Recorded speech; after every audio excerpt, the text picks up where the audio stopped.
Start. मेरा नाम फहाद अहमद है। मैं शरद चंद्र पवार साहब एनसीपी गठ से 172 अणुशक्ति नगर विधानसभा का उम्मीदवार था।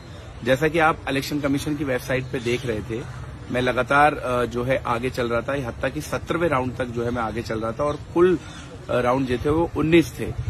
और फिर एक मिस्ट्री चालू होती है कि जो ईवीएम सुबह वोटिंग के दिन सुबह 7 बजे से लेके शाम को 6 बजे तक चली थी, उनकी 99% बैटरी निकलती है।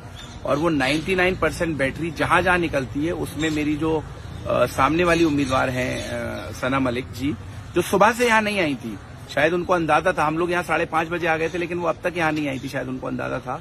लेकिन जिस तरह की शायद महाराष्ट्र के अंदर जिस तरह की भी चीजें चल रही थी, उस घटना के बाद जो रुख महाराष्ट्र की राजनीति में हो रहा था, 99% की जो ईवीएम निकल रही थी उसमें मेरे से उनको डबल वोट मिल रहा था।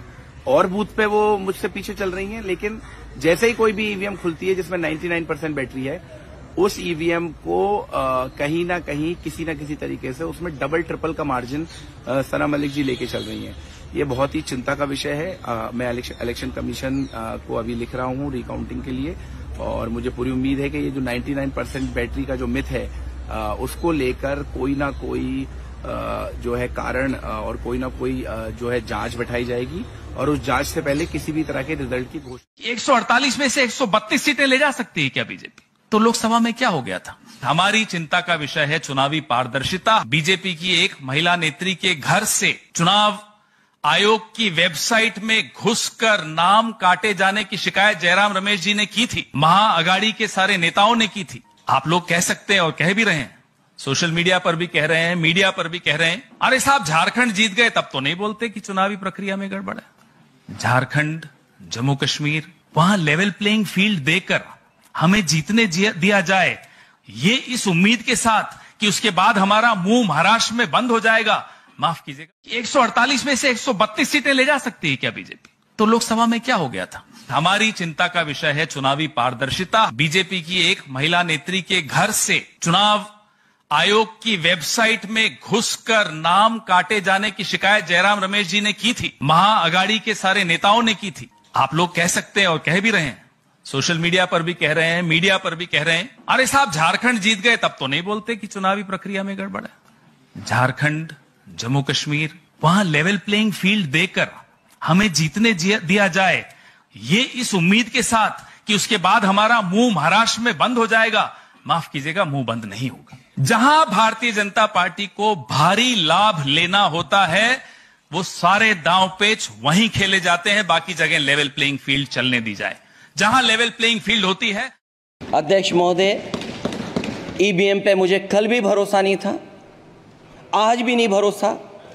मैं 80 के 80 सीट जीत जाऊं तब भी नहीं भरोसा। और मैंने अपने चुनाव में कहा था अध्यक्ष महोदय, ईवीएम से जीत करके ईवीएम हटाने का काम करेंगे। न ईवीएम का मुद्दा मरा है, न जाएगा खत्म। जब तक ईवीएम नहीं हटेगी, हम समाजवादी लोग उस बात पर अड़ग रहेंगे।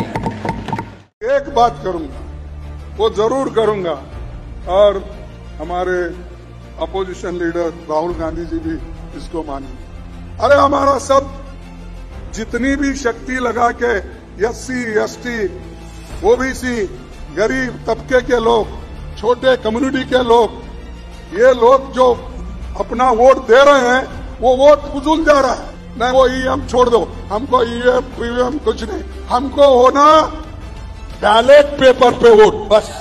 हमको वो मशीन उनके घर में तो रख लेने दो, या मोदी साहब के घर में रहने दो, या शाह के घर में रहने दो।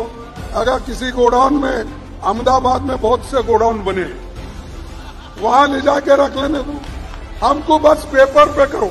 और आपको मालूम होगा उस वक्त तुम्हारी हालत क्या है, कहां खड़े हो, उस वक्त आपको मालूम होगा।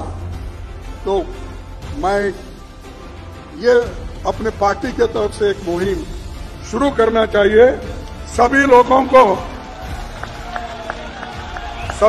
को कहना चाहिए, सभी पार्टियों को भी हम कहेंगे, और राहुल गांधी जी के नेतृत्व में जैसा भारत जोड़ो यात्रा निकाले, वैसा ही ये पेपर, बैलेट पेपर हमको चाहिए।